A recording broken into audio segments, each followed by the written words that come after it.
Bienvenidos a un nuevo capítulo de El mundo que se avecina. La guerra perpetua.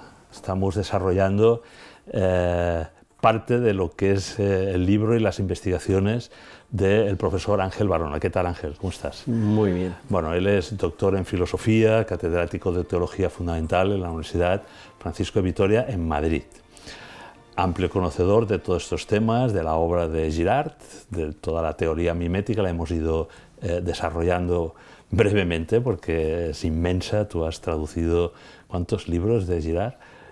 Muchísimos, ¿no? Es el máximo experto, yo creo, en lengua española, lo has traducido y todavía estás en ello, ¿no? Acabamos de traducir ahora, que se publicará pronto, un extracto de texto sobre la tiranía, porque como está de moda ahora la tiranía, Claro. El penúltimo que tradujimos es Acabar a Clausewitz, que es sobre la guerra y el apocalipsis, que es un libro potentísimo, pero vamos, seguimos, ¿no? Seguimos. Y nosotros seguimos con lo de la guerra perpetua, pero en este capítulo le vamos a dar un nombre, un apellido, ¿no? Un adjetivo, guerra híbrida. Ahora hablaremos qué es esto, ¿no? Cómo los mesianismos, hemos hablado también antes en el capítulo anterior, las religiones, la visión sagrada, la violencia y lo sagrado, ¿no? Los mesianismos y el estado de incertidumbre en el que el pobre ciudadano estamos inmersos, ¿no? Que ya no sabemos por dónde va la cosa, ¿no? Porque hasta ahora, siglo XX, la guerra, bueno, la teoría de la disuasión, ¿no? Y de que la destrucción mutua, la guerra nuclear, ¿no? Parecía que funcionó porque había dos actores, ¿no? El bloque soviético, la Unión Soviética, Occidente, Estados Unidos, destrucción mutua. Sabíamos que si el primero no iba a ganar, porque también iba a ser destruido, y eso parece que nos dio un cierto periodo de paz, ¿no? ¿O no? Bueno, calma tensa. Calma tensa, guerra fría. Sí, porque Elber, el de los papeles del Pentágono, comentaba que hemos estado 2 o 3 veces al borde de no poder controlar ese tema. ¿Cuáles fueron? Pues un momento fue un misil con vector norcoreano que iba hacia Hawái, que lo interpretaron mal y que estuvo a punto de desatarlo. Luego la crisis de los misiles de Cuba. 62. O sea, momentos ha habido varios. Ahora, obviamente, el problema está en que no solamente hay 2 actores, sino muchos que tienen armas nucleares y que se sabe, ¿no?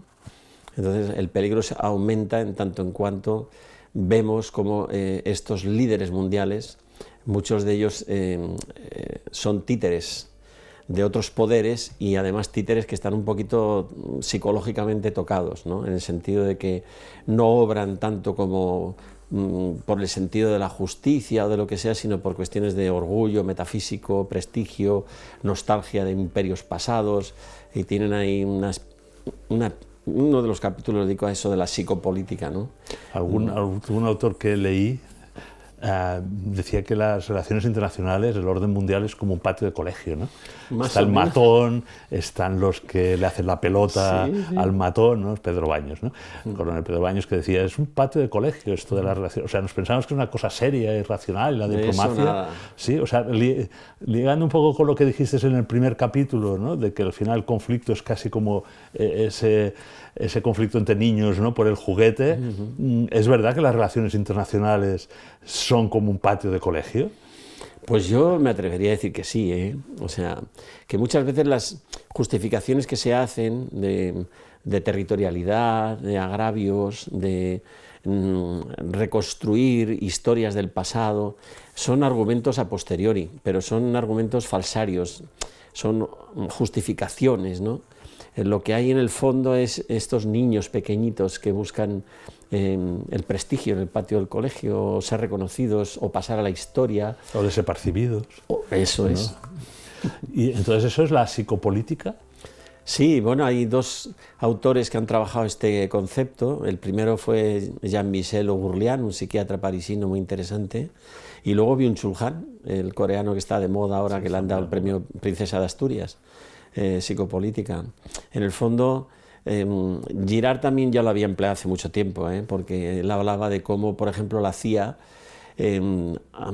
hacía que actores representasen a los enemigos de Estados Unidos vistiéndose como ellos, viviendo como ellos, aprendiendo su idioma, utilizando las mismas costumbres, etcétera, conociendo la cultura perfectamente, y cuando se reunían para ver cómo calcular los movimientos del enemigo, se ponían el traje de Castro, el traje de Khrushchev o el traje de quien fuera para poder analizarlo. Es decir, había una especie de simulacro teatral que representaba la psicología del enemigo, ¿no? Esto es un conato, en principio, de todo esto que estamos diciendo, ¿no? Aquí lo que hay es un cálculo de qué va a hacer el enemigo, o qué puede hacer, o hasta dónde estamos dispuestos a llegar, ¿no? Lo estamos viendo estos días, ¿no? Bueno, estos días me refiero a todo este periodo en el que los egos... Llevamos así décadas. Sí. Tenemos unos autócratas, ¿no?, en el mundo, ¿no? China, Rusia, claro, Estados Unidos, que actúan así. O sea, tenemos que contratar a psicólogos para saber cuáles van a ser los siguientes pasos. Lo hacen. Lo hacen, sí. Es verdad que luego las decisiones son viscerales, están contaminadas, porque hay muchas variables que se manejan, etcétera, y que luego se dan a la prensa y que luego la prensa utiliza y todo el tinglado, pero en el fondo es esto. Bueno, ahí está la guerra híbrida, ¿no? Porque al final, la guerra tradicional era tierra, mar y aire, ¿no? O sea, sí, un campo de batalla, los ejércitos... No ha cambiado eso. Ha cambiado. No. Bueno, ha cambiado porque tenemos a los satélites por ahí, ¿no? Eso o sea, que esa guerra espacial... O sea, la guerra la está librando Elon Musk. La guerra de las galaxias, ¿no? Sí, casi, sí, ¿no? Sí. Ese es otro campo o frente de batalla. El espacio es fundamental, sí. El ciberespacio, también, la inteligencia artificial. Y luego el cambio de mentalidad, ¿no? Porque Girard habla, en este último libro que hemos traducido, sobre acabar a Clausewitz, de cómo en la época de Napoleón y en las guerras prusianas, etcétera, todavía había una especie de nobleza en la acción militar, ¿no? Había un cuerpo a cuerpo. Es un cuerpo a cuerpo, y había unas limitaciones y unas reglas. Las reglas han desaparecido. En la guerra híbrida, imagínate un dron que señala un objetivo y no discrimina. Alguien que estaba por allí o alguien que está metido en la refriega. Efectos colaterales. Efectos colaterales, o sea, atacan porque el parapeto de los inocentes siempre es aquí no atacará, pero resulta que sí, que dicen no, es que tú estás escondido ahí, ¿no? Como ha pasado tantas veces, ¿no? Y han atacado hospitales, escuelas. Bueno, y han muerto. Claro, es que algunos están ahí los silos de misiles y tal, a lo mejor debajo de una escuela. No hay piedad, no hay reglas, se altera absolutamente todo. Lo híbrido no es tanto que haya múltiples factores jugando a la guerra, económicos, políticos, territoriales, psicológicos, de todo tipo. Que también. Sino este tipo de cosas, ¿no? De que te puedes meter porque ahora mismo las fronteras ya no son un obstáculo, una valla, un muro. El mundo ya no conoce las fronteras, ¿no? Tú con un avión puedes llegar en 5 horas a 7.000 kilómetros, ¿no? Ya no hay fronteras, somos todos vecinos, ¿no? Siguiendo con la lógica de Fry Richardson. Y por lo tanto, acercarse al interior del corazón de tu enemigo y que haya misiles que lleguen a Moscú o que lleguen a Kiev a miles de kilómetros de distancia, es algo que ha alterado totalmente las normas o las reglas éticas, si es que las había, de la guerra, ¿no? Había normas, ¿no? Eso es. Decían, el tratamiento de los prisioneros, por ejemplo, de los rehenes. La Convención de Ginebra, ¿no? Eso es. O sea, que ya no, todo esto... Bueno, y el ataque a la población civil, ¿no? Estamos viendo, pero de todas formas, a lo mejor quitando la electricidad de una ciudad, con lo cual dejas al hospital, los hospitales y tal. O sea, ya esa guerra híbrida no es necesariamente un misil, un dron. O un choque de ejércitos enfrentados como el frente de Verdún en la Primera Guerra Mundial. Ahora me voy a por tu refinería, me voy a por tu sistema eléctrico, te dejo congelada a Ucrania durante meses en el frío que hace ahora mismo. El desgaste. Claro. Es una guerra, o sea, no hay victoria. Eso es. No hay inicio ni victoria en la guerra híbrida. No. ¿Interesa la victoria final? No. Es un sistema que se mantiene a sí mismo en esa tensión. Y si se aplaza algún tipo es para reiniciar, ¿no? Porque nunca jamás dejas de sacar a la luz los agravios históricos de los cuales eres heredero. O sea, nuestras élites que ya... creo que en Occidente ya nos hemos dado cuenta de que no nos representan y hay como una desenganche, ¿no? ¿Cómo es esta? Una desafección, ¿no? Hacia nuestras élites. Nuestras élites quieren ese conflicto perpetuo, ¿no? Continuo. Porque las élites responden a intereses oscuros. Yo decía hace tiempo en una entrevista que me hicieron que lo que gobierna el mundo es el dinero, el único Dios, dice el Evangelio, mammoná. Solo hay dos dioses, dice Jesucristo, o Dios o el dinero. El dinero es el que mueve los hilos. Y luego ponen a los políticos títeres que los impulsan ellos en las zonas democráticas, ¿no? Porque los autócratas se imponen a sí mismos, ¿no? Pero que de alguna forma son actores teatrales sobre los que se sabe, la prensa se desahoga o los ensalza o los abate, etcétera, pero son títeres. El dinero es el que maneja todo el tomate, ¿no? Y el dinero es impío, es impersonal, no tiene en cuenta nada humano. Por eso se crean unas alianzas extrañas, ¿no? Extraños amigos. Todos son matrimonios de conveniencia. Dice Moseley, ¿no? en Filosofía de la Guerra, sí, que todos son alianzas convencionales, matrimonios inestables.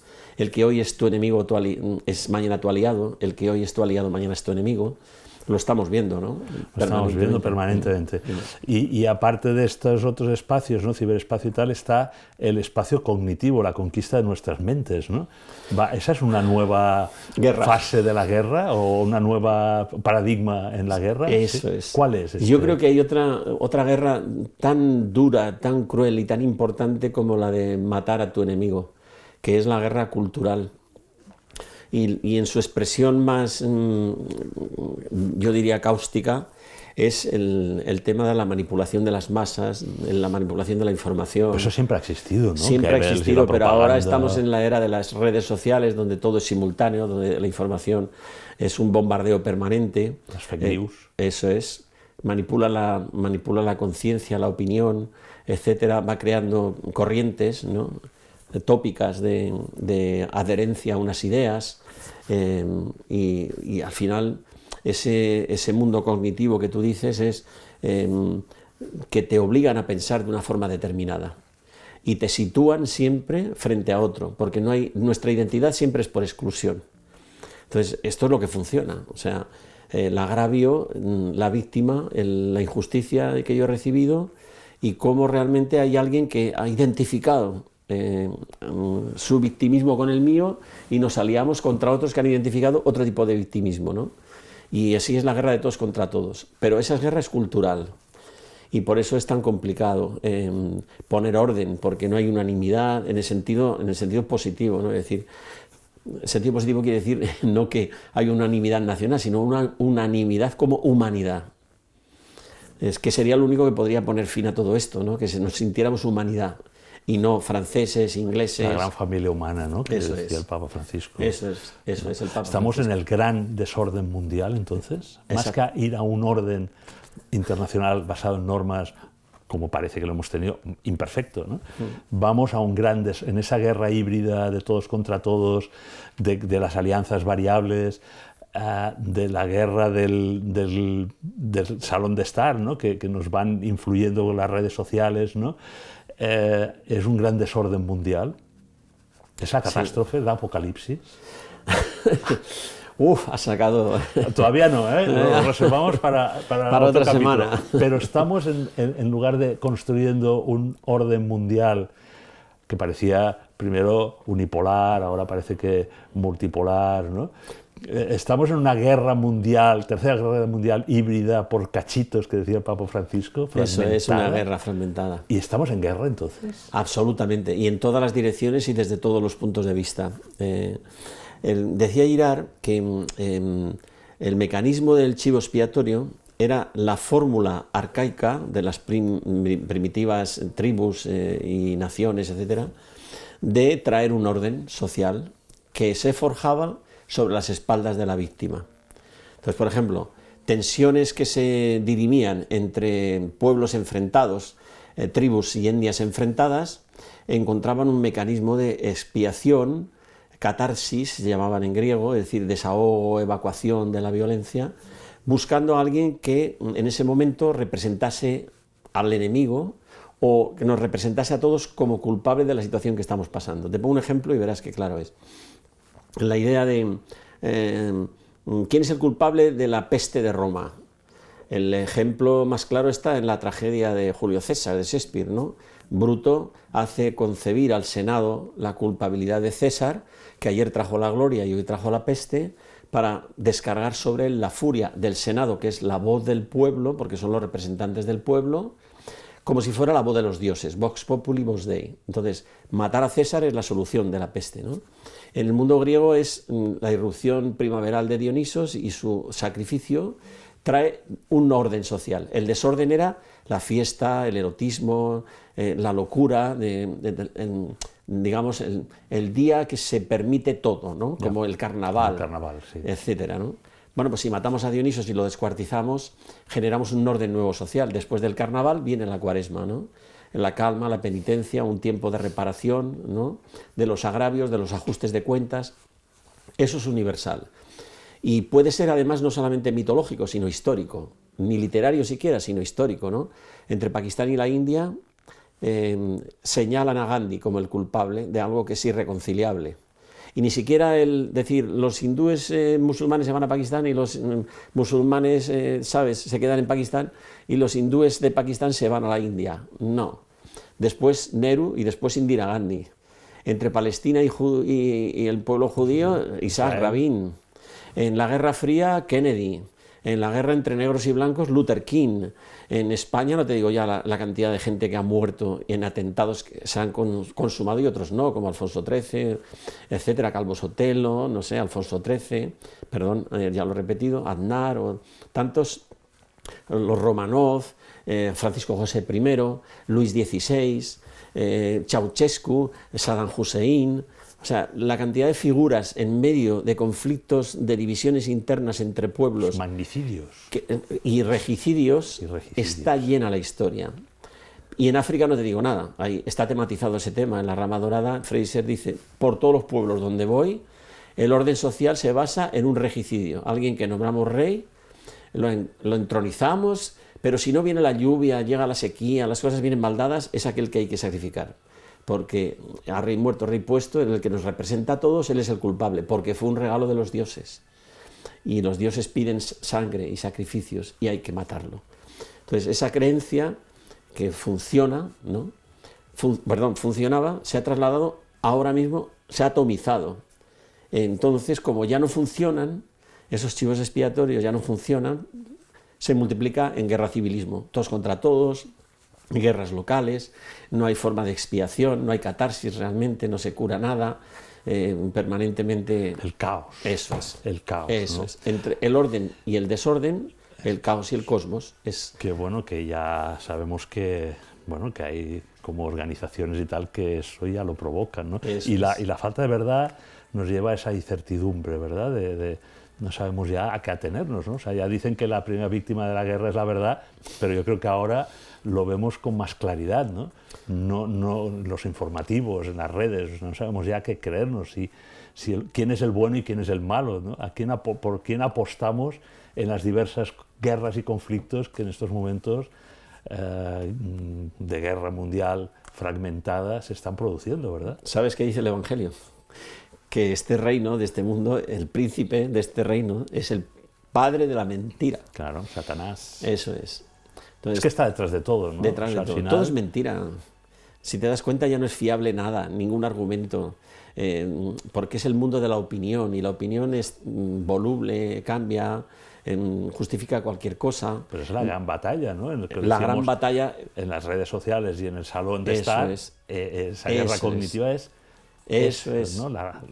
¿Cómo discernir entre la verdad y la mentira? Ese es el punto. Pues anda, que además con las tecnologías, la inteligencia artificial, ¿no? la simulación, todo esto se incrementa en esa guerra híbrida, ¿no? Que no es solo, como tú has dicho, económica, comercial, del espacio. O sea, la guerra híbrida está en todas partes, ¿no? O sea, pero además en nuestra conciencia, ¿no? En nuestra mente. Esa es la conquista actual. Claro. De todas formas, eso es cómo funciona la democracia, ¿no? Las mayorías, en cuanto se legitiman, en el poder se instalan, al final resulta que la verdad no es una búsqueda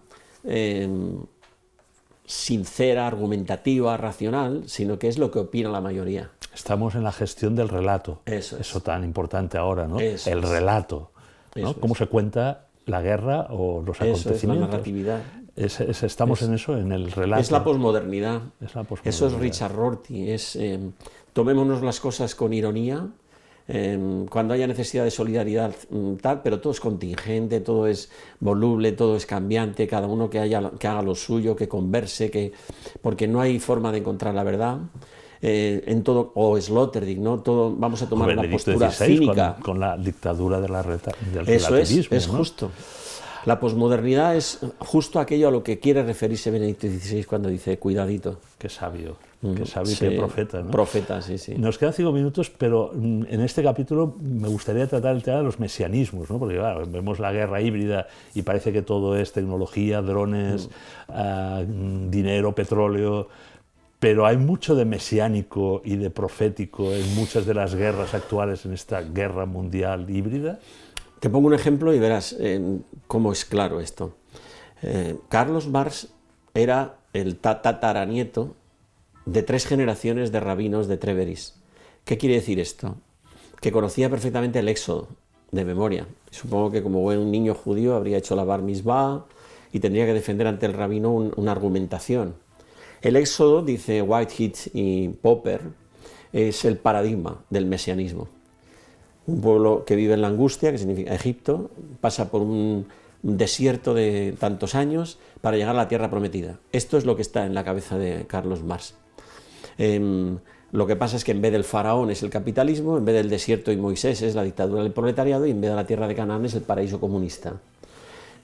Whitehead, bueno, y Popper estuvo militando en la izquierda, ¿no? En sus tiempos de juventud y tal, ¿no? Entienden que eso es el mesianismo. Ofrecer a la angustia del ser humano, fíjate que Egipto significa angustia en hebreo, ofrecer a la angustia del ser humano una solución a futuro, el paraíso. Paraíso terrenal. En este Ahora caso. eso se ha transformado en solucionemos la desigualdad, las injusticias en la igualdad o el sentido de justicia localista, atomizado. Pero todos creen en esto. Tenemos la solución. Nosotros, desde nuestra postura victimista, de angustia, de haber sido objeto de una injusticia, tenemos un camino que desarrollar para lograr la justicia, el equilibrio, la igualdad, el resarcirnos de las injusticias que hemos recibido. Eso es el mesianismo. Eso es el mesianismo que tiene Hitler, de crear por la etnia lo ario perfecto, el mesianismo que tiene el paraíso comunista, de crear la igualdad por la violencia, pero eso es el mesianismo de lo woke, localizado y atomizado, pero es lo mismo, ¿no? Si tuviéramos un reino donde aquellos que hemos sido víctimas fuéramos rehabilitados, seríamos felices. ¿Y quién es el que nos lo impide? Pues al que nos lo impide hay que exterminarlo. O por lo menos expulsarlo de la universidad, como Jonathan Haidt dice. ¿No? Sí, cancelarlo. La cultura de la cancelación, Eso es. ¿no? Mira, toda la costa californiana han tirado todas las estatuas de Fray Junípero, quieren cambiar el nombre a todo, creen que la solución es la decolonización. Pero además, y nos queda muy poco tiempo para un gran tema como este, ¿no?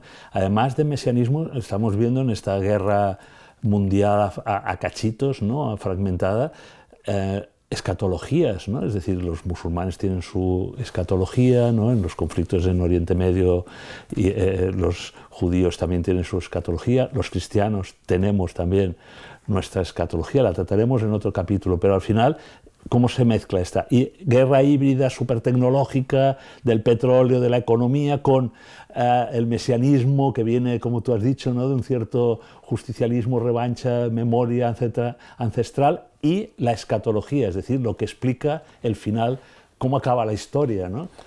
¿Cómo lo atamos esto? Bueno, ha habido muchos intentos. En poquito tiempo, lo siento, si no, continuaremos. No, la idea del fin de la historia, que es una cuestión de Fukuyama, sí.